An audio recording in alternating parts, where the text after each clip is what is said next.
chers amis, chers compatriotes, concitoyens de la République démocratique du Congo, débat pour la nation aujourd'hui spécialement avec deux professeurs, deux enseignants au niveau de l'université, enseignement supérieur et universitaire, professeur Norbert Yamba Yamba et professeur Yeni. Avec le deux, nous allons analyser sur un probable deuxième mandat du président de la République. C'est vrai que nous sommes en 2022, pas en 2023, une année préélectorale. On doit, étant que scientifique, étant que Congolais, étant qu'élite, essayer de faire des projections si ça pourrait être possible, plausible pour le président de la République en 2023 de passer et pendant les élections, parce que nous sommes en train de prôner pour les organisations des élections dans les délais prévus par la Constitution. Nous allons sans doute revenir sur l'actualité de ce matin, un accident électrocution au niveau de Mongafula. On parle d'un câble haute tension détaché et plusieurs morts déjà, on signale en attendant les bilans officiels. Et je pense que nous allons revenir sur ça dans les prochaines émissions. Professeur Norbert Yamba Yamba, témoin oculaire de l'événement parce qu'il habite les quartiers, il va nous relater comment est-ce que ça se passe maintenant, la situation. Avec le professeur Yeni qui est des Tchangou, qui m'en sait que nous allons également voir la température, la tension au niveau des Kimbanseke. Professeur Norbert Yamba Yamba, comment vous allez? Bienvenue dans le débat pour la nation. Merci pour l'invitation. Merci surtout d'avoir organisé ces débats avec le professeur Yeni. Oui. Professeur au niveau de l'Université pédagogique nationale. Tout à fait. Et moi, je pense que ça me fait énormément plaisir que je sois la première fois ici dans votre plateau. Ouais. Espérons que nous allons débattre des questions questionnantes, des questions qui appellent d'autres questions pour l'intérêt de la République. Exactement. Et donc, voilà. Donc, je pense que je n'ai pas grand-chose à dire par rapport à cette première étape. D'accord. Professeur Norbert Yamba Yamba, avant de recevoir le professeur Yeni, vous habitez Mongafula. Aujourd'hui matin, électrocution. On parle d'un câble à haute tension qui serait détaché. Mais comment pourriez expliquer que cette situation puisse arriver en plein centre-ville? Quand même, Mongafula, c'est habitable. Est-ce compréhensif que nous puissions avoir ces genres de câbles juste au-dessus de la population? C'est vraiment dommage, ça montre un peu la léthargie. Non, j'allais dire la procrastination des institutions ou de certains services de l'État, en fait. Parce que, croyez-moi, il existe un certain nombre de normes. Même lorsqu'il faut construire, on va vous dire, lorsqu'il y a des pylônes de la SNEL, etc., il faut autant de mètres de distance, etc. Il me semble que cela n'a jamais été suivi. Deuxièmement, ce pylône passe par le marché de Matadi Kibala. Et c'est là justement que le problème s'est posé. Et alors maintenant, comme personne ne suit personne, personne ne demande à personne, tout se fait dans le cafouillage le plus total. Non seulement ces fils-là de haute tension, mais il faut voir d'autres fils secondaires qui sont toujours au-dessus des tôles et dans des agglomérations inestimables. Donc, moi je pense que c'est l'occasion, sincèrement, à la SNEL de pouvoir réfléchir un peu par rapport à sa manière de travailler. Il me semble que c'est comme si les gens ne sont pas suffisamment concentrés par rapport à ce qu'ils font, en fait. Parce qu'il y a une sorte... je reviens à la léthargie, quoi. Les gens sont dans la distraction la plus totale. Les gens sont préoccupés de l'argent. Mais la motivation pour faire le travail, ça pose problème, quoi. Les problèmes sont au niveau des dirigeants ou bien des dirigés? Ou bien les deux? Lorsqu'on parle des dirigeants, c'est-à-dire chacun a une portion de responsabilité. Certainement qu'à un moment donné, il y a une culture qui s'est installée. Cette culture s'est installée pendant 50 ans. Ah, d'accord. Nous avons connu 32 ans de règne de Mobutu, qui était une dictature perfectionnée, mais quand même, il y a eu un minimum pour sauvegarder un certain nombre de choses. Et puis, bon, voilà, il y a les 22 ans, d'aucuns parlent des 18 ans, etc., où l'impunité n'était pas de mise. Les gens sont nommés dans les entreprises d'élite simplement par confiance, par relation, par copinage, par clientélisme, etc.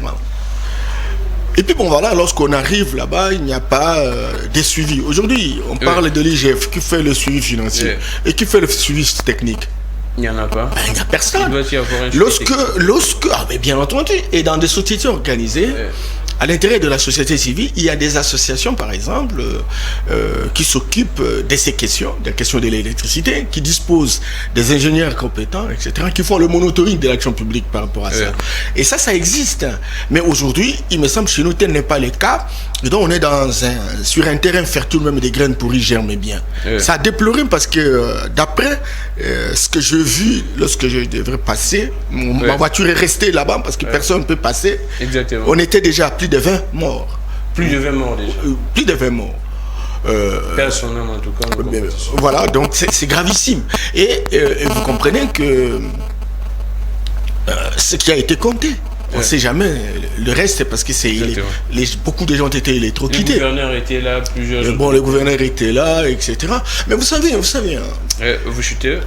Bon, je vais laisser la parole. Moi, ça m'inquiète en fait. Je venais même de suivre une chaîne, comment vous l'appelez, une chaîne nationale là, qui est en train pratiquement de louer, je ne sais pas qui, le gouverneur, le travail efficace, etc. Et putain, après tout, c'est lui le responsable de la province, car tout étant des causes, tous les services qui sont opérationnels dans sa province sont à sa disposition. C'est ça la décentralisation dont nous parlons. Et même au niveau de la province, le service de la SNEL est un service déconcentré techniquement, décentralisé techniquement. En tout état de cause, le gouverneur a un droit de regard par rapport à ça, et cet endroit-là aussi, plusieurs fois, couche chapeau à une dame, colonel, Madame Nelly, qui a toujours fait pour déplacer les gens à cet endroit-là. Les gens ne comprennent pas, au lieu d'aller au marché, etc. Et là, voilà, le scandale est arrivé à cause de la procrastination, la négligence dans la prise de décision, une sorte de non-rigueur qui ne justifie pas. Merci beaucoup, professeur Norbert Yamba. Professeur Yeni, bienvenue.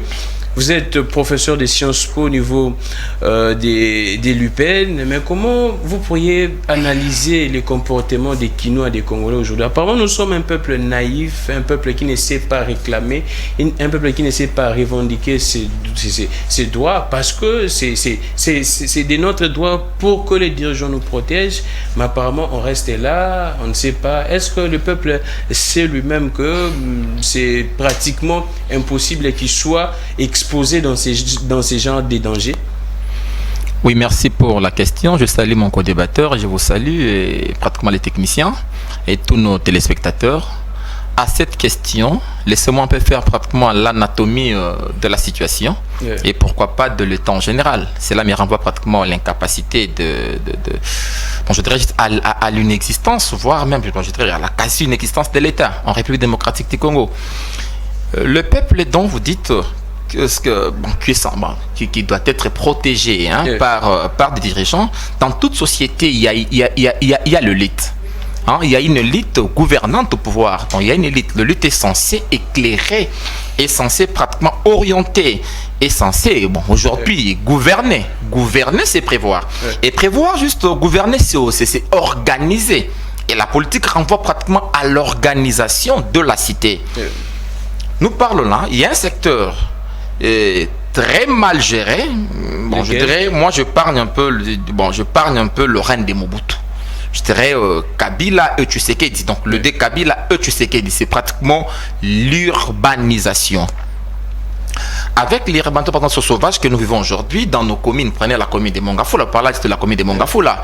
Prenez Matete, vous prenez Mongafula, Kisenso, Kimbantek et autres, sont des communes non urbanisées. Ce sont juste des chefs coutumiers qui vendent de terre, qui distribuent et vendent des espaces aux citoyens. Pendant qu'il semblerait que la loi dit ceci, les sols et les sous-sols appartiennent à l'État. Mais cet État-là est absent lorsqu'il est question de vendre des espaces aux individus. Mais non, vous avez pratiquement les câbles de haute tension de la SNEL.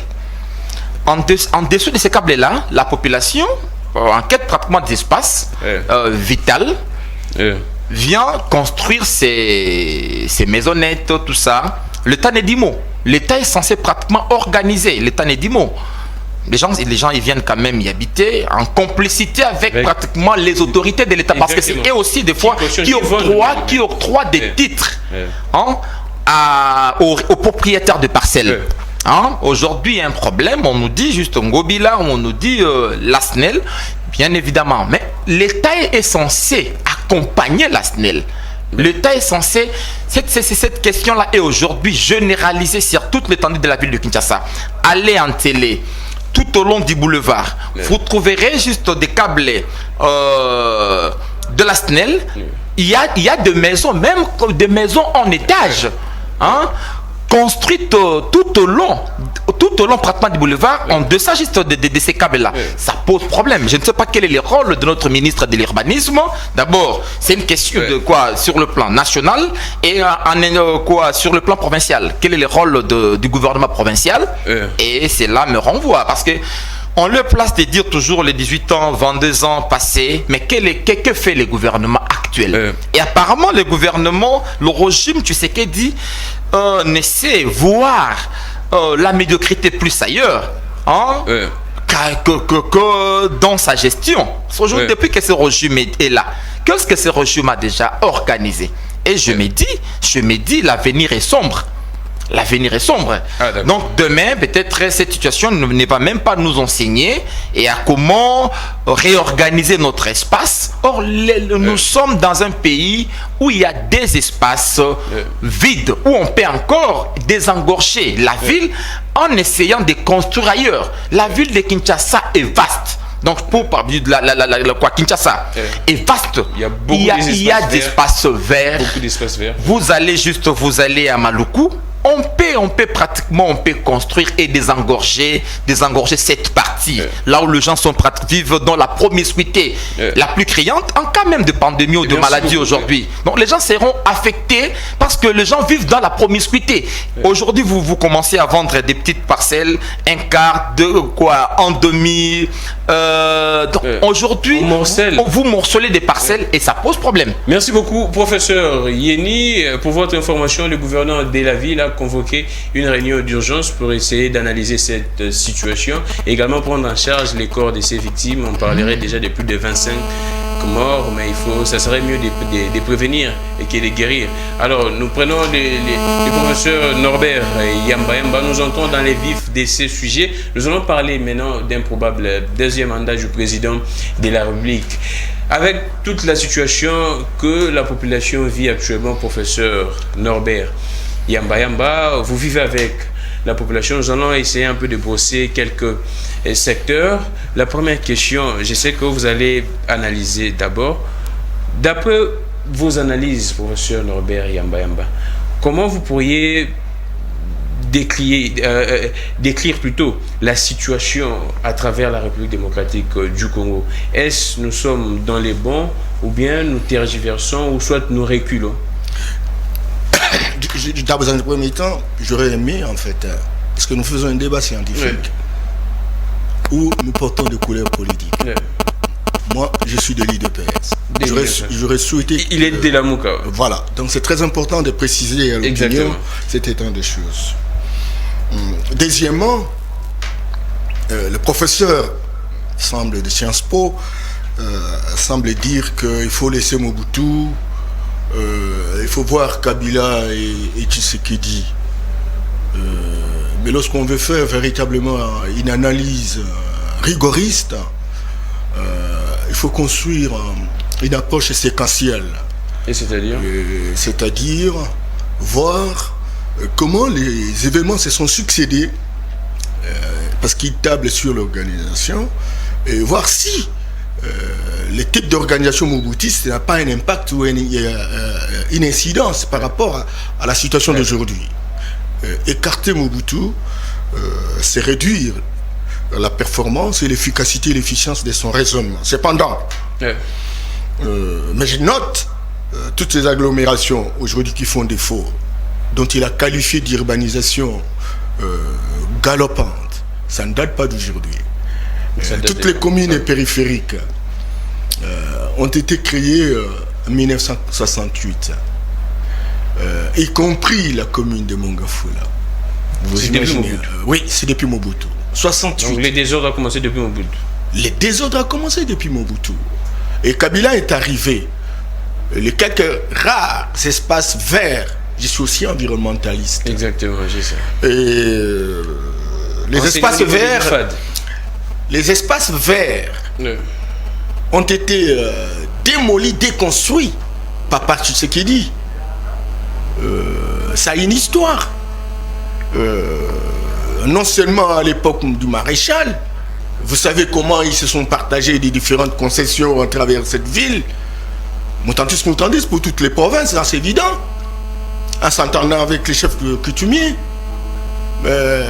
Une réglementation qui n'est pas conforme par rapport à la législation forestière, foncière, etc. Et c'est depuis cette époque-là, que les choses se sont dégradées. Urbanisation, rien ne marche dans le monde rural, il y a migration, c'est pas des gens vers la ville, etc., qui deviennent finalement toute une armée de chômeurs de luxe. Alors, ça c'est un problème de société. Ouais. Tshisekedi vient d'arriver. Il a trouvé qu'il y a eu un couronnement. C'est que Mobutu a commencé, finalement a été emboîté par le régime Kabila. Et puis finalement aujourd'hui, les choses sont telles qu'on est vraiment dans un trou béant. Alors, Tshisekedi vient d'arriver. Et là aussi, lorsqu'il faut vraiment presser Tshisekedi, il faut en rentrer dans une approche aussi séquentielle. On ne peut pas tirer une conclusion non concluante lorsqu'on globalise les résultats. Ah non. Alors c'est manquer d'intelligence par rapport à la pertinence scientifique que chacun de nous doit pouvoir porter. Tshisekedi arrive au pouvoir le 24 janvier 2019. Ouais. Il met en place un programme de 100 jours en mars 2019 et ce programme s'arrête en novembre 2019. C'est que probablement 7 mois. Et ce programme-là, lorsque vous voyez le traitement, la vitesse de traitement des dossiers, les différentes réalisations, certainement que quelqu'un va dire de mauvaise foi, qu'il y a eu détournement, etc. Pour une fois, au moins dans un système, on sait voir qui détourne quoi et qui peut l'interpeller par rapport à ces détournements. Mais en réalité, lorsqu'on fait la comptabilité, on réalise qu'il y a eu beaucoup de choses qui ont été faites pendant, n'est-ce pas, le 100 jours. Vient la reprise avec Ilunkamba, qui est un premier ministre ici d'un allié FCC à l'époque. Et dans le partage de postes, FCC c'est 65% des postes et l'IDPS c'est 35%, avec les alliés bien entendu. Dis-moi, au nom de la loi de la majorité statistique, comment les décisions se prenaient. Et vous avez vu à un moment donné, même au niveau du Conseil des ministres, des résolutions du Conseil des ministres, au lieu d'être rendues opérationnelles, elles sont remises en question naturellement par les ministres, qui venaient véritablement d'un autre camp.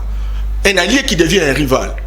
Et quand on ne comptabilise pas toutes ces différentes périodes, et qu'on veut tirer sur quelqu'un pour dire le régime Tshisekedi, ne se posant même pas de questions sur la Constitution, qui vous dit que c'est le Premier ministre qui est redevable vis-à-vis du Parlement.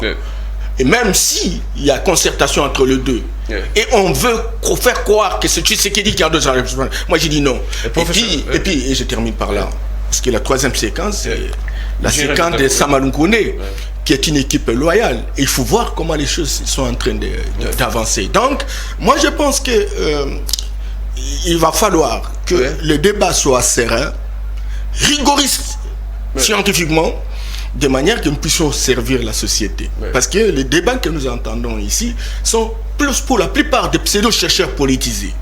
Et donc ça ne donne pas la possibilité à des offres. Et j'ai beaucoup aimé lorsqu'ils parlent de décongestionnement de la ville. Là, il y a une proposition. Parce que la ville de Kinshasa a 9665 km².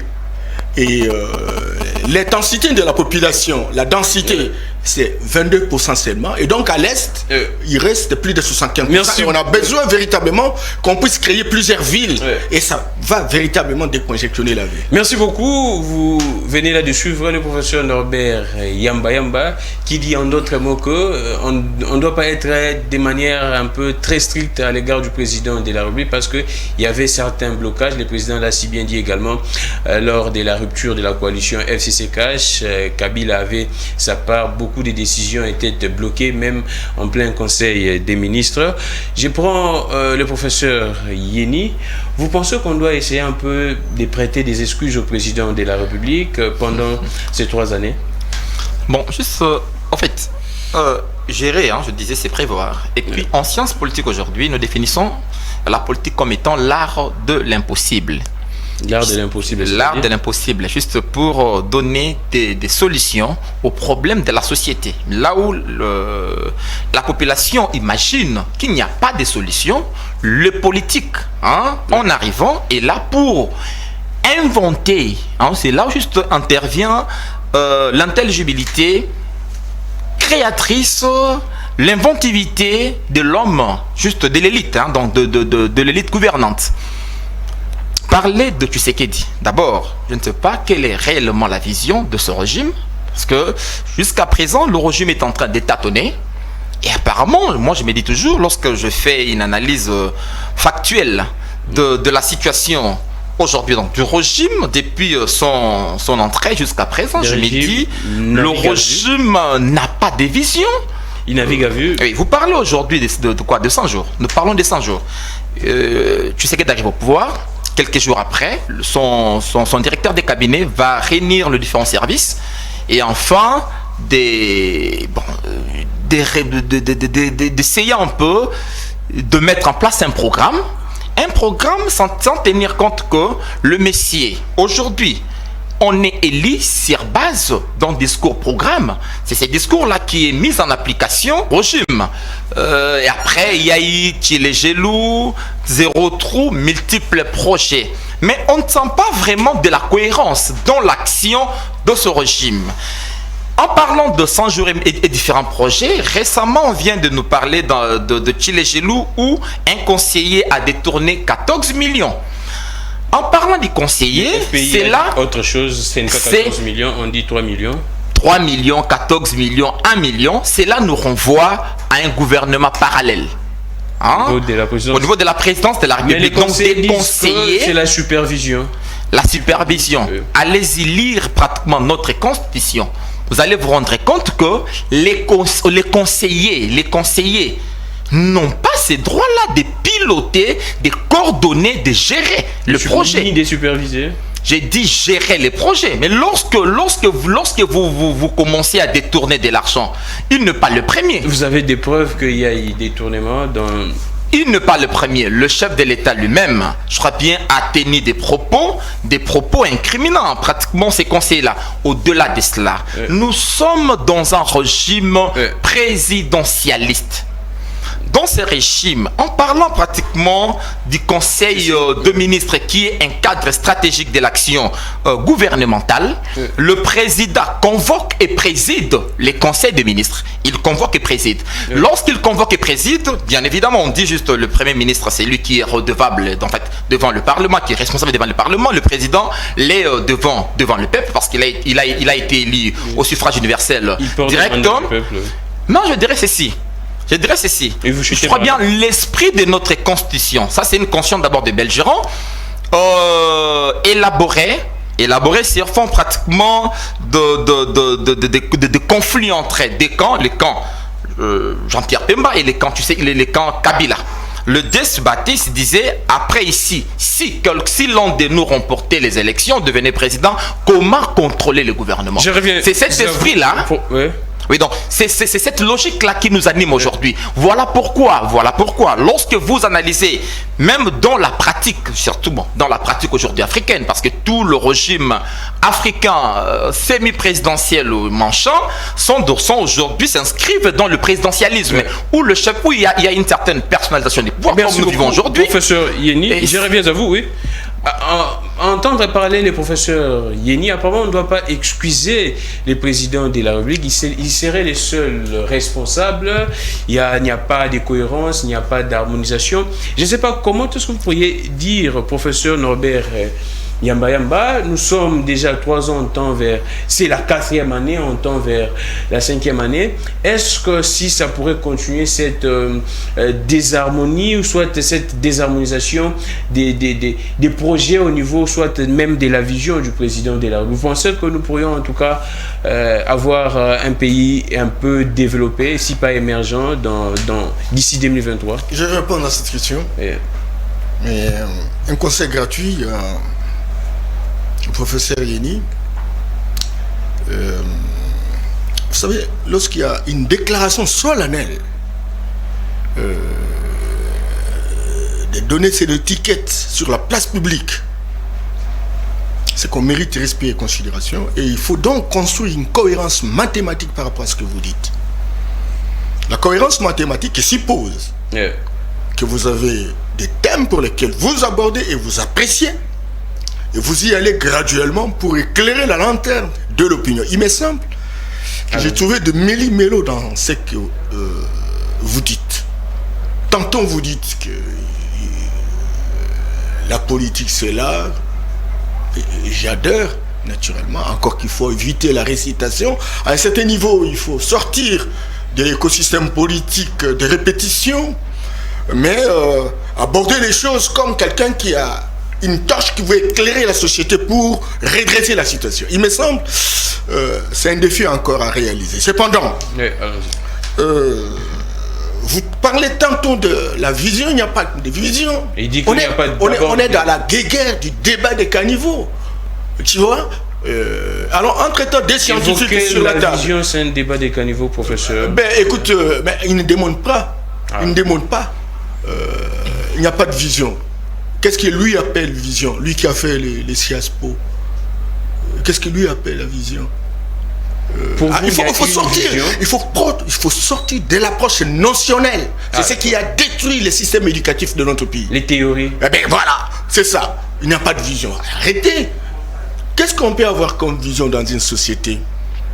C'est donc, on analyse les différents problèmes qui se posent dans la société et on se dit qu'en ayant tel délai, que ce soit court-termiste, moyen-termiste ou long-termiste, je voudrais que les bénéficiaires potentiels de mon action puissent avoir tel ou tel avantage, etc. Et c'est là qu'on court, on utilise naturellement un certain nombre de projets pour arriver véritablement à ce qu'on est en train de viser. L'UDPS a comme référence thématique de son action publique le peuple d'abord. Ça veut dire le peuple au début et à la fin de toute action. C'est une vision.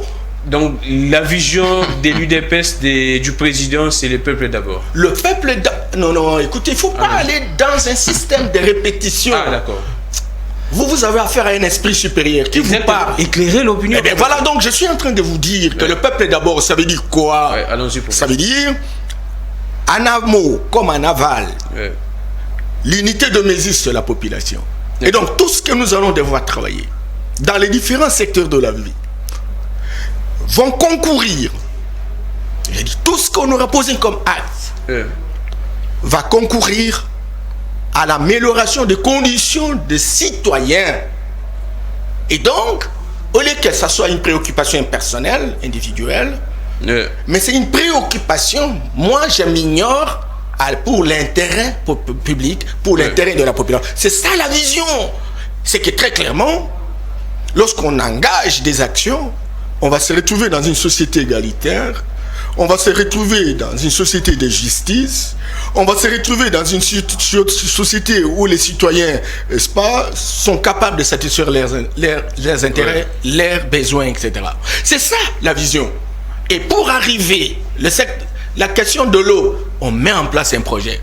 La question de l'électricité, on met en place un projet. La question de route, on met en place. Et tous ces projets-là, c'est un ensemble de réponses aux problèmes qui se posent, mais qui concourent à la réalisation de la vision.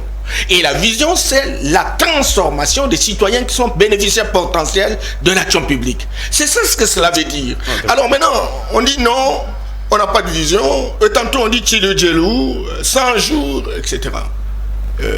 Je ne peux pas douter quand quelqu'un qui a fait les Sciences Po sait ce que c'est un projet.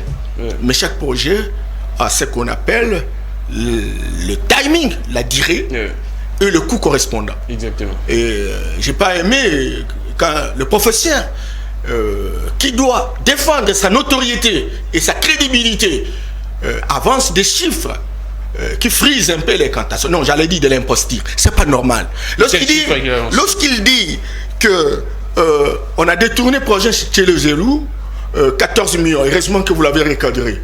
Il doit avoir des chiffres réels. On ne va pas balancer des choses sur la place publique lorsqu'on n'est pas rassuré de ce qu'on dit. Et puis plus grave encore, il dit non, mais ils ont détourné. Au moment où le financier, que le FPI vous dit qu'il n'a jamais été question que ces montants soient libérés. Et le montant libéré est en proportion de 3 millions et quelques. Voilà. Et dans ces 3 millions et quelques, il existe un certain nombre de choses réalisées.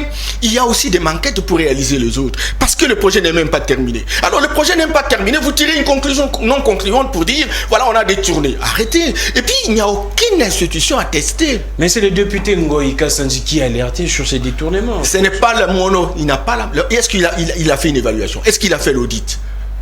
Il a fait. Les déclarations politiques, c'est un peu comme il est en train de dire là. Ce sont des déclarations politiques, surtout à la Zaïroise. Mais c'est quand même, ça vient des députés. Eh bien, un député, c'est une personne humaine. Il faut qu'il ait la technique. Parce qu'en réalité, lorsque vous faites des déclarations, vous savez, les gens se sont amusés. Hein. Heureusement, le professeur l'a dit, hein, on s'amuse à dire des choses parce qu'on a peut-être un diplôme, mais la politique, c'est toute une science et un art. Hein. C'est très important. Et surtout une technique. Et la technique ne se négocie pas. Lorsqu'on prend la responsabilité de balancer des choses pour lesquelles on n'a aucune maîtrise, c'est un danger public. Et là, on fonctionne dans un écosystème politique de pourriture intrinsèque. Et ce n'est pas normal. Et c'est ça justement les gens dans notre pays. Donc, pour le professeur Norbert Yamba, les régimes ne naviguent pas à vue. Non, il y a toute une vision. Il y a toute une vision, mais nous avons été court-circuités tout au long du cheminement. Les 100 jours, c'était 7 mois. Certes, nous avions les commandes, nous avons réalisé ce que nous on pouvait réaliser, mais il y a eu des douleurs d'enfantement certainement. On a traversé la zone des turbulences. On est arrivé à une coalition qui a passé 2 ans, et aujourd'hui nous venons d'avoir les commandes Total avec le gouvernement Samalou Kondé, 6 mois. Et donc, il faut toujours faire des appréciations en fonction de ces différentes séquences périodiques. Merci beaucoup, professeur Norbert Yamba. Les premiers ministres Samalou Kondé compatit également avec les familles éprouvées au niveau des Bangafoula. Professeur Yeni, le professeur Norbert dit clairement que selon ses propos, le peuple doit espérer parce qu'il y a une vision, on ne navigue pas à vue. Il dit le contraire de ce que vous balancez. D'abord, tout ce qu'il dit nous renvoie à une faiblesse de leadership. Mais je vais encore répéter que ce régime n'a pas de vision. Je répète. Lorsque vous dites que il faut évaluer la situation, élaborer des projets et répondre aux problèmes de la population. Oui. Mais quand est-ce que cela se fait? Cela se fait avant d'arriver au pouvoir. C'est fait en amont. En amont. Donc c'est-à-dire quoi? Lorsque vous venez lors des campagnes électorales, les différents candidats présentent leurs projets, donc leur vision à la société, à la population. Moi, je suis Monsieur X. C'est que je compte faire de mon pays. Je vais faire juste de mon pays, comme nous disait un candidat ici, ceux qui sont au pouvoir, l'Allemagne d'Afrique. Oui. Ok, l'Allemagne d'Afrique. Quels sont les éléments de votre registre pour matérialiser cela? Vous nous donnez juste des éléments. On dit, ok, c'est monsieur, peut-être sa vision ou son programme semble être ambitieux. Nous y adhérons. Comme on adhère son programme, Cela s'exprime pratiquement par le ZIRN. Ouais. Mais c'est curieux de voir un régime qui arrive au pouvoir. C'est pendant le pouvoir que vous allez tout faire, évaluer et puis dis-nous. Lorsque vous dites ici la vision du régime, c'est le peuple d'abord. C'est le peuple d'abord, c'est de créer une société égalitaire. Je vous dirais juste là, j'ai dit à mon co-débatteur, cette société-là est utopique. Parce que, oui, ça sont des théories très dépassées, largement dépassées. Parce que ça nous renvoie encore à Karl Marx. Allons-y. Ça nous renvoie à Karl Marx. Une société utopique, ça c'est réveil, debout. La société égalitaire, mais je ne sais pas, où en sommes-nous là? On est où? Si l'IRSS a disparu, le communisme aujourd'hui a perdu son essence, et vous nous dites que vous allez créer une société égalitaire où régnerait la justice, je ne sais pas moi quoi, pendant que ce régime nous a habitués à des inégalités. Lorsque... Lesquelles ces inégalités? Ces inégalités. Mais aujourd'hui, je crois bien, c'est ne plus à démontrer. Quand vous prenez les conseillers, l'élite, ceux qui nous gouvernent aujourd'hui, qui vivent pratiquement au ciel, et ce peuple atomisé par la pauvreté, vous voulez quoi encore que l'on puisse vous démontrer? Quand les Koulounes en cravate sont libérés, Makala est vide, ils sont arrêtés demain, libérés. Quand Etienne Longonjo peut pratiquement visiter Makala pour quelques jours et rentrer. La liberté, c'est la règle, en tout cas. La liberté, c'est la règle, et la détention, c'est l'exception. Oui. Mais juste quand le régime nous a habitués à des gens qui détournent sans être pratiquement, je dirais, punis. Et vous dites que ça, c'est une société égalitaire. Et la société égalitaire, papa, ceux qui nous suivent, je crois bien, même quand nos étudiants nous suivent, quelqu'un parlait de la société égalitaire, je me dis, ça c'est nous renvoyer encore vraiment en arrière, parce que les hypothèses avancées par certaines théories, les hypothèses avancées par certains théoriciens, même, je dirais, se sont pratiquement révélées improductive, et aujourd'hui la science a déjà dépassé ces stades. Nous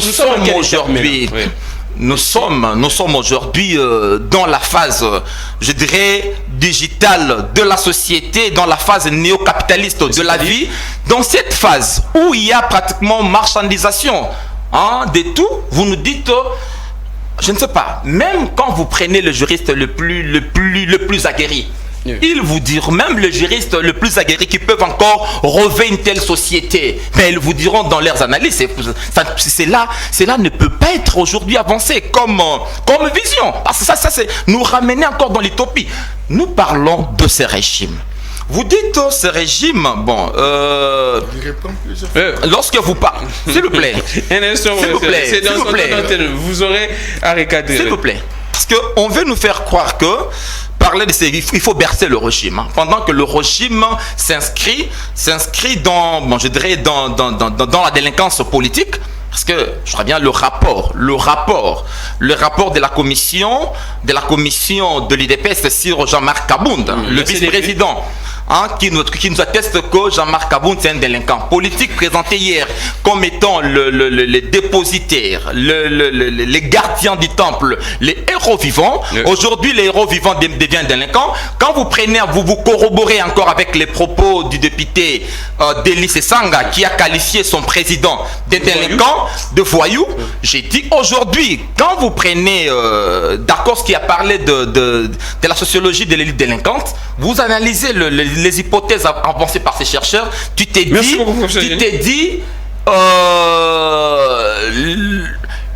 une analyse factuelle peut nous ramener à dire que ces hypothèses se révèlent encore plausibles et je dirais peuvent se révéler vraies dans la société qui est la nôtre. Merci beaucoup, professeur Yeni. Les débats à un niveau, en tout cas, j'espère que si vous êtes étudiant, écrivez. Si vous êtes également analyste ordinaire, écrivez en tout cas, parce que les niveaux sont tellement élevés. Professeur Yamba, et qu'est-ce que vous pourriez dire à la population, et quels sont les secteurs qui marchent bien depuis l'avènement du président de la République, et sur base de ça, les peuples pourraient donner un autre mandat au président de la République? Quels sont ces secteurs qui marchent? marche bien. Merci bien. Avant de répondre à cette question, je voudrais insister auprès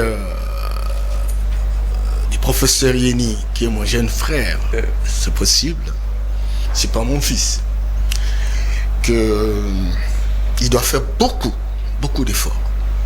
Beaucoup d'efforts pour qu'il soit le modèle référentiel de ses étudiants. Vous pensez qu'il n'est pas? Et là, il y a des choses. Il a affaire à un homme qui est sacré. Un homme qui ne parle pas seulement science, mais qui s'est puisé dans une énergie qui n'a pas la maîtrise. Lorsque lui dit, lorsque lui dit que le président, il a dit qu'il veut faire du Congo l'Allemagne d'Afrique, ça s'appelle l'ambition. Les grands hommes aujourd'hui, professeur Yeni, sont des gens qui travaillent dans l'utopie, qui travaillent pour aller vers l'inconnu et qui systématisent le processus pour avoir des résultats. Et donc il faut viser, il faut projeter. On veut devenir comme l'Allemagne, qui aujourd'hui c'est la plus grande puissance économique, n'est-ce pas, de l'Europe. Je m'excuse beaucoup. Et donc c'est une ambition.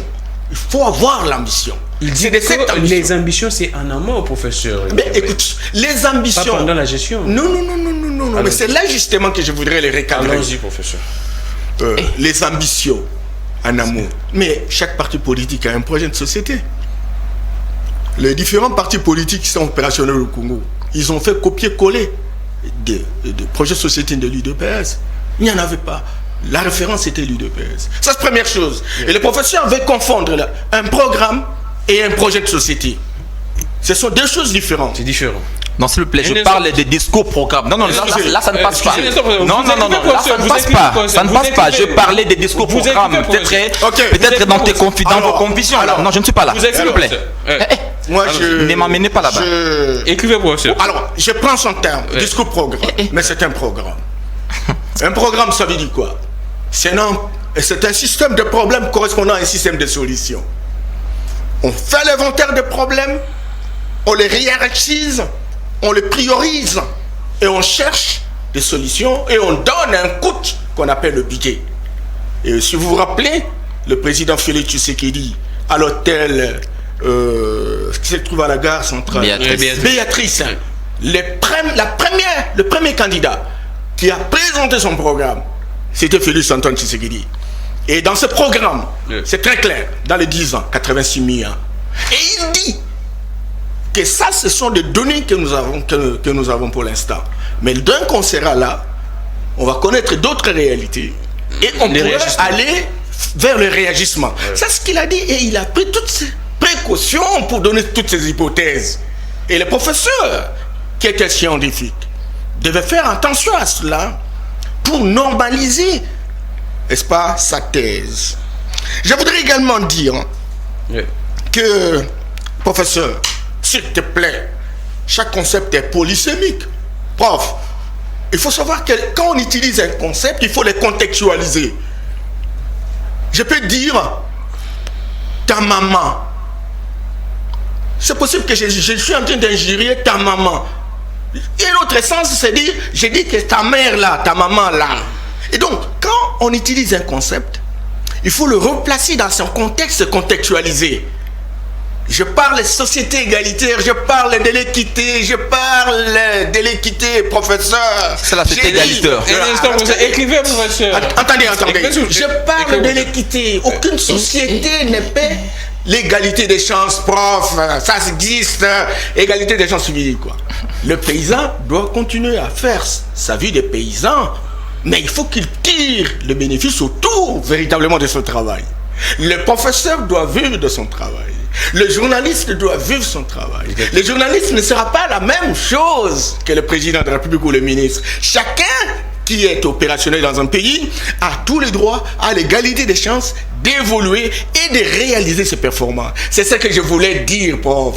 Alors, lorsque vous ne voulez pas, vous prenez les concepts dans la répétition.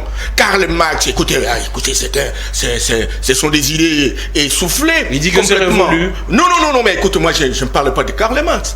Nous, on invente nos propres idées aujourd'hui, hein. Nous, on invente nos propres théories aujourd'hui. Hein. Lesquelles? Nous ne sommes pas... Attention. Si tu veux faire avec moi un débat, on va aller plus loin. Parce que vous êtes bloqué avec vos petites théories des sciences politiques qui sont démodées complètement. Mais qu'est-ce que vous avancez comme théorie? Qu'est-ce que vous avancez comme théorie? Vous parlez de Karl Marx. Moi, je ne parle pas de Karl Marx. Une expérience déjà essoufflée. Une expérience dépassée, une expérience qui n'a pas donné des leçons ni de conclusion chez nous. Je ne peux pas parler de Karl Marx. Moi, je ne suis pas dans la logique des gens qui répètent les idées des autres. Moi, je ne suis pas dans la logique des scientifiques qui grimpent sur les idées des autres. J'ai parlé des deux secteurs, professeur. Alors maintenant, les secteurs. Que la population pourrait donner un deuxième mandat. Et il faut toujours lire avant de venir. Hein. Tu parles de Eteni Longonjo, c'est pas Eteni Longonjo, c'est Eteni Longonjo. Il est parmi les anciens.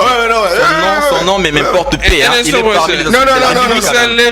Son nom m'importe peu. C'est très important. C'est pour vous dire qu'il faut être rigoureux. Il faut être rigoriste. Parce que un tel nom n'a pas assez d'importance. Un tel nom n'a pas assez d'importance. Ah non. Un tel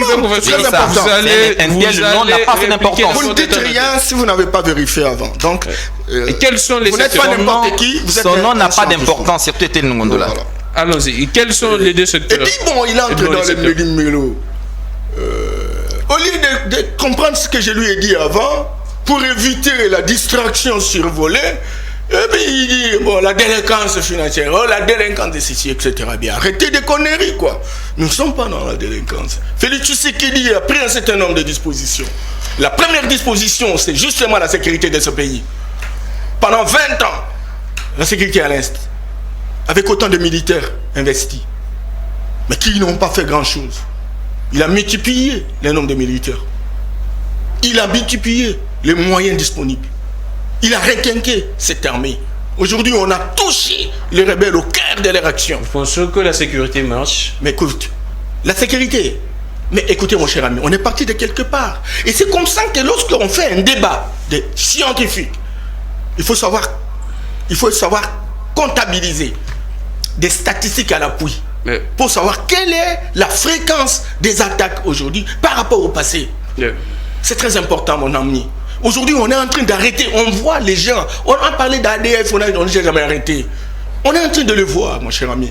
Et vous savez, Gramik, et c'est là justement que je demande à mon professeur, qu'aujourd'hui, il y a une tendance à la remise, à la restauration de la guerre froide. Et la restauration de la guerre froide est alimentée par les multinationales. Et vous savez que le Congo est dans le viseur des multinationales à travers le monde aujourd'hui. Parce qu'il y a une guerre entre l'Occident et l'Orient. Et le Congo, notre pays, dans le viseur, parce que la planification de la balkanisation, c'est pas seulement le Congo, il y a le Nigeria. C'est pas seulement le Nigeria, il y a l'Angola avec Kabila. C'est pas, il y a le Sénégal avec Casamance. Vous voyez? Donc, il y a le Mali, 3 États. Le Congo, 5 États. Ne pas être suffisamment informé de toutes ces questions, vous ne pouvez pas faire une analyse sérieuse. Et donc, la sécurité, mais, que je cite, vous allez lui donner le temps. Alors, la sécurité. Après la sécurité, Après la sécurité, parce que nous avons des attributs de souveraineté. La question de l'éducation. L'éducation. 6 millions d'enfants aujourd'hui sont allés à l'école. Quelqu'un va me dire, écoutez, quelle est la qualité, etc. Écoutez, quand on ne commence pas, on ne commencera jamais. Alors maintenant, lorsqu'on est un bon manager, parce qu'il parle trop de leadership, le leadership est différent des leaders, peut-être on va engager vraiment termement. Donc le leadership est différent des leaders. Oui, c'est différent des leaders. Et alors, un vrai leadership, comme celui de Félix Tshisekedi, il a appliqué, opérationnalisé l'article 43 de la Constitution, et 6 millions d'enfants sont à l'école. Aujourd'hui, et je m'excuse beaucoup, ces enfants, certes, le nombre est plus élevé que les infrastructures qui ont été mises en place, raison pour laquelle vous avez, dans le projet de 145 territoires, etc., il y a 1300 écoles prévues. Vous gardez le souffle, professeur. Oui. Je reviens. 1300 écoles. C'est justement pour améliorer les conditions. Encore que je ne parle pas des enseignants, 22 000 qui étaient de nouvelles unités, qui sont aujourd'hui payés régulièrement, etc. Il n'y a pas que ça à la santé. Yes. Allez à Mamaye, moi, ici, à l'hôpital. Merci beaucoup. L'alimentation, je vais faire un développement. Exactement, professeur. Vous gardez le souffle, je reviens à vous. Professeur Yeni, professeur Yambaemba, c'est plusieurs secteurs. Il commence par la sécurité, il prend l'éducation, il prend la santé, l'alimentation. Apparemment, ça marche, hein? L'énergie. L'énergie également. S'il vous plaît, hein? Soyons... Bon, parlons un peu d'abord de ce que le professeur Yambaemba a dit ici, égalité des chances, équité, et il veut juste nous ramener à la société égalitaire. S'il vous plaît. Chaque discipline a ses réalités. Chaque discipline a pratiquement son champ opérationnel, hein, ou conceptuel. Moi, je pense que chez nous, on ne peut pas parler de la société égalitaire lorsque vous évoquez. S'il vous plaît. S'il vous plaît. On va y être. S'il vous plaît. Il ne faut pas juste. Il ne faut pas nous amener. Non. Ces concepts-là, pour nous, c'est très important. On ne peut pas. Que chaque concept est polysémique. S'il vous plaît. Même si les concepts sont polysémiques, je vous dis, il y a toujours une certaine essence à chaque concept. S'il vous plaît. Il ne faut pas nous amener. Et quand vous dites que vous avez inventé quoi? Parce que très souvent, nous Congolais, on veut construire un raisonnement utopique, irréaliste, face pratiquement aux problèmes peut-être lesquels on ne peut pas vraiment proposer des solutions efficaces. Et aujourd'hui, le PC au pouvoir. Bon, mais parler de la sécurité, de tout ce que vous venez juste d'avancer ici, moi je pense que l'UDPS devient un problème pour ce pays. L'UDPS devient un problème réellement. Non, c'est une maladie de la nation. En tout cas, ça devient un problème pour ce pays. Quand j'ai devant moi l'un pratiquement, je dirais, de défenseur de l'UDPS, tu me dis, c'est pas défenseur. Tu me dis, de l'UDPS, je ne suis pas défenseur de l'UDPS. Pour la précision, il n'est pas défenseur de l'UDPS. Bon, défenseur de l'UDPS. Et ça fait 37 ans aujourd'hui. 37 ans. 37 ans, apparemment, votre élite ne se traduit pas pratiquement à l'amélioration de la société. Vous êtes là, ça fait 37 ans. Mais vous nous ramenez. Mais non, élevez les débats. La politique nous ramène à l'amélioration pratiquement des conditions de nos citoyens. Il ne faut pas nous dire des histoires que vous ne maîtrisez pas. Non, pourquoi ça? Pourquoi juste vous allez nous amener dans... Non, papa, s'il vous plaît, ne confondez pas le champ politique et le champ des pouvoirs. Aujourd'hui, vous êtes dans le champ des pouvoirs. S'il vous plaît. Allons-y. Vous êtes dans le champ des pouvoirs. Lorsqu'on est dans le champ des pouvoirs, c'est un champ de décision. C'est un champ où juste vous concevez des politiques publiques. Donc vous coulez pratiquement, vous décidez. Ou vous venez pour améliorer la situation. Et non nous faire des propositions. Nous présenter, philosopher encore. Il venait là de citer quelques secteurs. On prend la sécurité, il dit que ça marche maintenant. C'est ça. Si vous constatez que la sécurité marche, quels sont les éléments contradictoires que vous aviez? C'est ça. La sécurité marche dans ce pays. N'allons pas loin. Nous sommes dans la ville de Kinshasa, où moi je suis de Kimbanteke.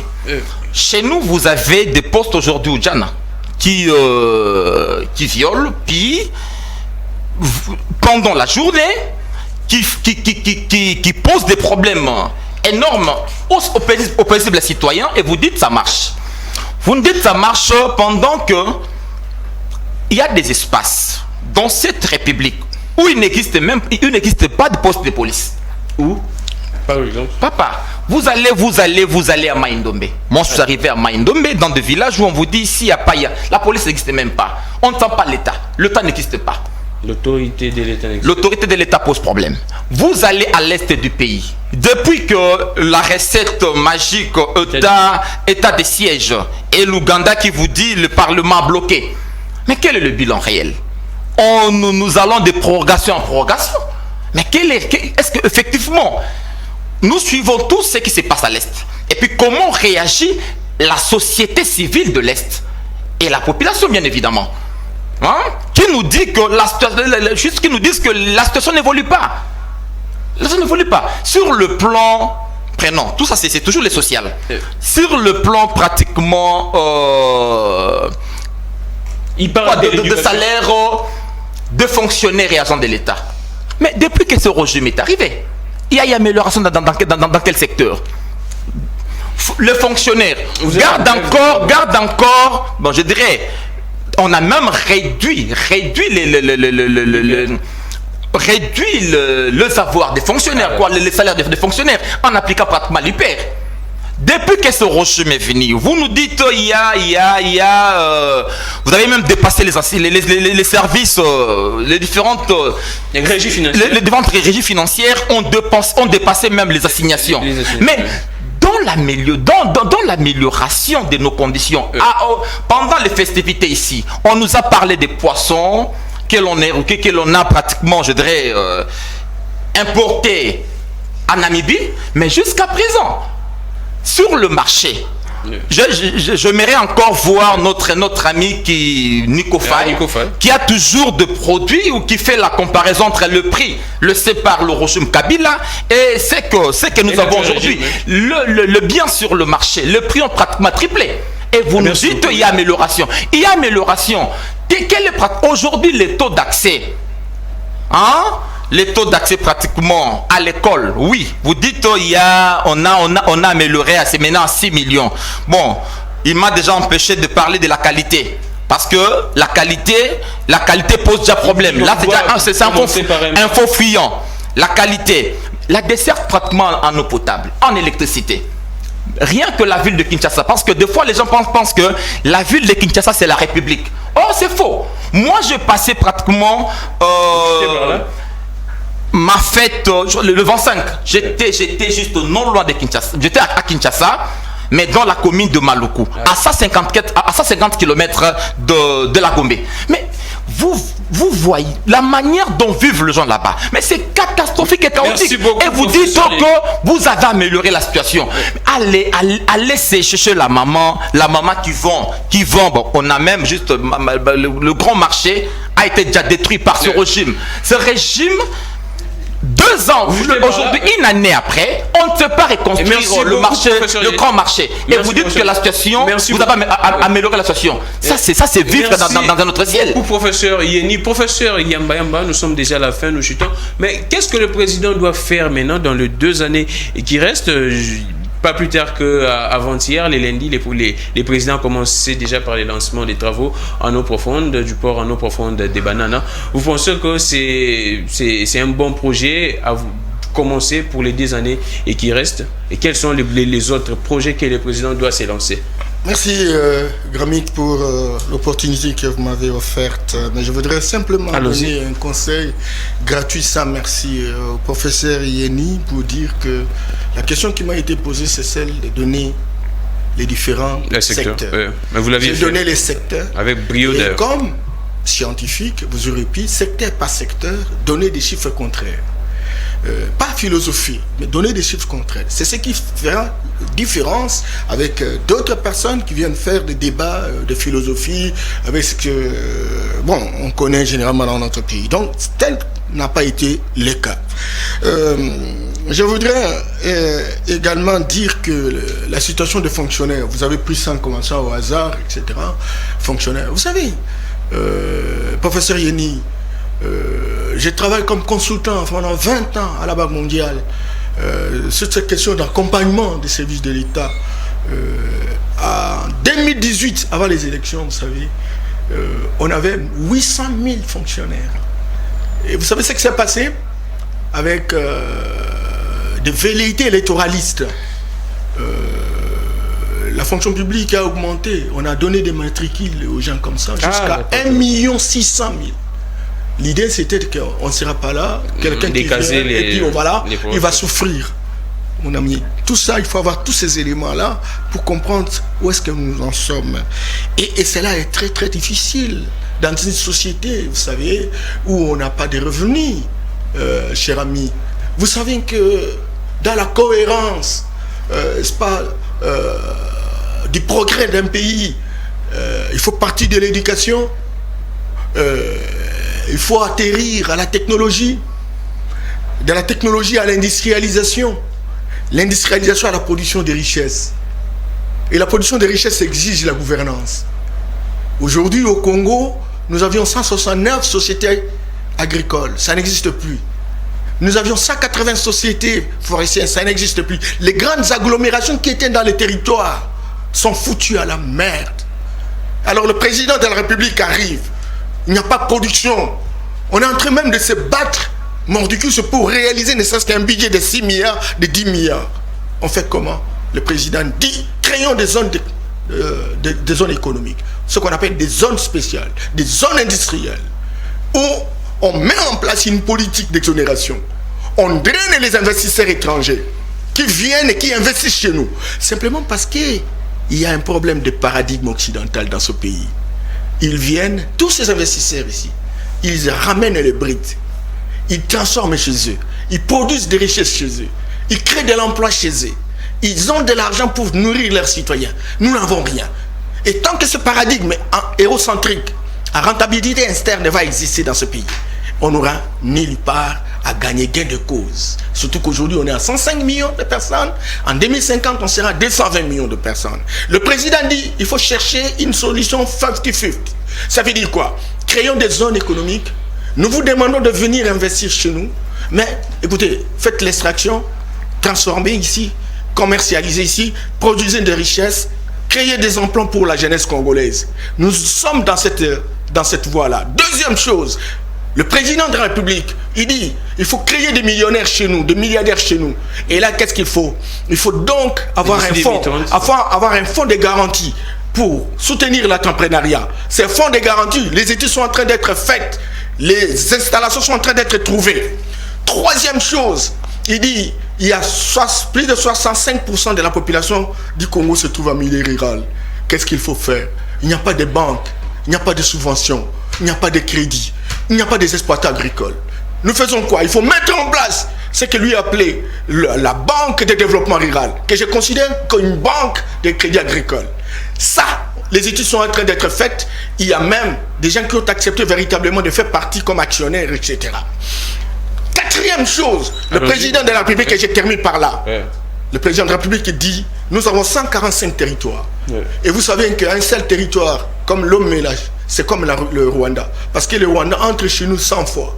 Alors il dit, alors, transformons pas les territoires. Et quand on transforme les territoires, c'est la démocratisation du développement national. Et au niveau des territoires, on va construire des écoles pour répondre naturellement aux douleurs d'enfantement. On va construire des centres de santé, on va retaper les hôpitaux, on va construire des routes, on va construire des microcentrales. Au niveau des territoires, il n'y a plus d'électricité. On utilise la machine, il n'y a pas d'ordinateur. Il faut construire des maisons, des bâtiments administratifs. Vous étiez à Maïndombe, si vous étiez à Inongo, vous allez voir, il n'y a plus, il n'y a rien. C'est pas que ce qu'ils disent, c'est depuis très longtemps. La maison a été emportée par la pluie. Et nous disons que nous ne pouvons pas mourir. Nous sommes battus dans ce pays pendant autant d'années. Nous ne pouvons pas partir si nous ne pouvons pas remettre le Congo en marche. Et donc, il faut 1,660 milliard de dollars votés dans la perspective de remettre en question le monde rural. Donc, nous sommes dans un processus. C'est ça la vision. Merci beaucoup, professeur. C'est ça la vision, monsieur. Mais je termine. Vous chutez. Les grands problèmes pour l'opposition, notre opposition est très faible. Oh, comment et par rapport à... Il est là, Mouka. Ils ne disent rien, c'est qu'eux peuvent faire. Oui, on a discuté pendant 60 minutes, ils ne disent rien. Est-ce l'opposition a mission de proposer, professeur? Mais l'opposition, pour susciter l'intérêt, doit pouvoir donner ses offres politiques, doit être en mesure de donner des alternatives. Vous avez fait très mal au niveau de la sécurité, voilà comment nous proposons. Vous avez fait très mal au niveau de l'alimentation, voilà comment nous proposons. Il va aller pour une décision court-termiste de pouvoir importer les poissons. Il dit non, voilà, on va Merci beaucoup, professeur Norbert Yambamba. Je vois le professeur Yeni, un très bon débat. La population, en suivant le professeur Norbert Yambamba, le peuple s'est dit que le Congo, dans 2 ans, ça sera plus meilleur. Le Congo, c'est sera véritablement un très bon discours du professeur Norbert Yamba Yamba. Je pense que... Pas sera meilleur, on aura véritablement boosté le pays et on aura mis en place, n'est-ce pas, un certain nombre de garde-fous qui permettront véritablement de faire avancer la République. Merci beaucoup, professeur Norbert Yamba Yamba. Alors, professeur Yeni, dans tout ce que le professeur Norbert Yamba Yamba dit, est-ce la République que nous avons les pouvoirs, soit les pouvoirs actuels, disposent de ces moyens pour mettre en place tout ce que le professeur a dit? Je viens candidat président de la République juste en campagne. Là, je mets. Oh. Oui, bien évidemment, en campagne. Mais juste, ça aurait été mieux que c'est que ce que le professeur vient pratiquement de nous étaler ici comme projet soit effectivement réalisé. Mais curieusement, s'il vous plaît, curieusement, on ne voit rien. Le professeur juste m'a dit qu'il a travaillé dans la Banque mondiale. Banque mondiale et FMI, pratiquement un nouveau paradigme, moi je dirais d'exploitation des États en développement que nous sommes. Répéter des théories déjà démodées. S'il vous plaît. Moi-même j'ai fait un livre où je parle de la puissance de l'impuissance restaurer. L'Afrique en marche. Je remets en question tous ces instruments de pénétration. S'il vous plaît. Vous me dites ça, mais qu'est-ce que vous avez dit de proposer comme nouveau paradigme pour essayer un peu d'aider les Congos à quitter ces carcans pratiquement ou d'exploitation? Le paradigme afrocentrique, à rentabilité interne, en mettant en place des instruments de production, d'extraction, de transformation. S'il vous plaît, vous dites que sont pratiquement de paradigme quoi? Et réponse quoi centrique. Mais je vous dis aujourd'hui sur le plan pratique, vous êtes au pouvoir, on ne sent rien. Vous nous présentez un discours magistral, mais sur terrain, pendant que le peuple, ceux qui nous suivent, diront mais ces gens sont où là? Ils vivent où? Parce que inaugurer les ponts en eau profonde, s'il vous plaît, l'usine de production d'eau, on va inaugurer. Vous nous parlez de 100 et 105 millions. Je ne sais pas si on est réellement 105 millions. Je ne sais pas. 100, c'est plus. Au moins, on ne sait pas. Parce que nous sommes dans un espace où on n'a aucune statistique réelle. Nous ne maîtrisons rien. On ne connaît rien ici. Proposer. D'abord, nous sommes... Vous ne connaissez rien de la population. Mais j'ai dit, parce que nous sommes en face d'une incohérence qui ne dit pas son nom. Quand j'ai dit que le programme ou le projet, je ne sais pas moi, de PES, il y a une incohérence totale. Vous venez là juste de suivre les discours du professeur Yamba Yamba qui vous dit c'est que lui attend de la gouvernance actuelle. Mais dans la pratique, s'il vous plaît, il dit dans la projets annoncés sont des projets, ceux qui nous suivent, c'est tonnes. Parce que quand vous dites ça, sur terrain, rien ne fait. Rien ne fait sur terrain. Vous avez vu le président lancer les ports en eau profonde. Lancer les ports en eau du côté de Tchangou, non? D'ici là, il y aura une route qui va mener jusqu'à... On dit d'ici là, il y aura, on a laissé... Ça fait 3 ans que vous êtes au pouvoir. Ça fait 3 ans. Lorsqu'on veut restaurer une économie, on commence d'abord par bien payer. Hein? Vous dites qu'il y a aujourd'hui... Bien payer ceux qui travaillent. Bien payer ceux qui travaillent. Chercher l'argent. Hein? Vous dites que les autres, avant de partir, ont gonflé les effectifs des fonctionnaires. Ouais. Mais qu'est-ce que vous avez proposé de concret? Mais au besoin, ailleurs, qu'est-ce qu'on fait? On a fait le recensement biométrique, on a eu le nombre réel de fonctionnaires, et ces fonctionnaires-là sont articulés comme de nouveaux, on les matricule et on doit les payer. Et beaucoup sont payés. S'il vous plaît. Parce que nous sommes dans un espace où les réformes posent problème. J'arrive. On me dit, mon prédécesseur pratiquement a augmenté le nombre de fonctionnaires. Qu'est-ce que je fais? Il faut proposer des réformes sérieuses. Mais nous sommes dans un processus de réforme. Moi qui vous êtes dans un processus de réforme. Je dis que... Ce régime est dans un processus de réforme. Oui. Laquelle secteur? dans le secteur de l'administration publique, dans le secteur de la décentralisation, dans le secteur des affaires foncières.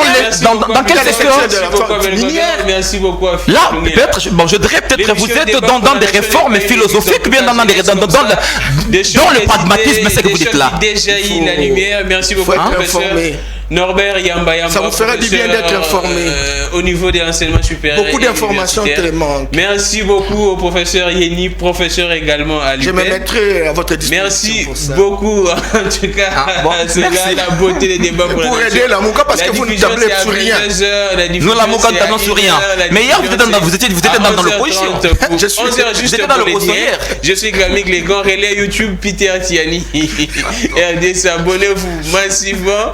Que les jeux de toutes les inspirations continuent de nous inspirer et de vous inspirer également. Je pense que on aura un match retour parce que c'est un bon débat. En tout cas, les étudiants ont écrit, ont appris beaucoup de choses. Moi, particulièrement, j'ai retenu beaucoup de choses. Je suis venu parce que c'était toujours bien. J'ai dit, ok, on y va.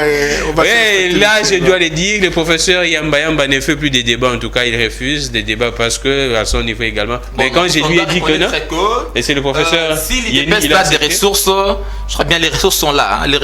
L'une des ressources est là. Mais curieusement, il y a toujours des importés qui priment dans la gestion de l'IDPS. Non, mais c'est pas ton problème. Vous allez finir aujourd'hui que les dieux de toutes les inspirations continuent de nous inspirer et de vous inspirer également. Au revoir. Merci bien. Merci.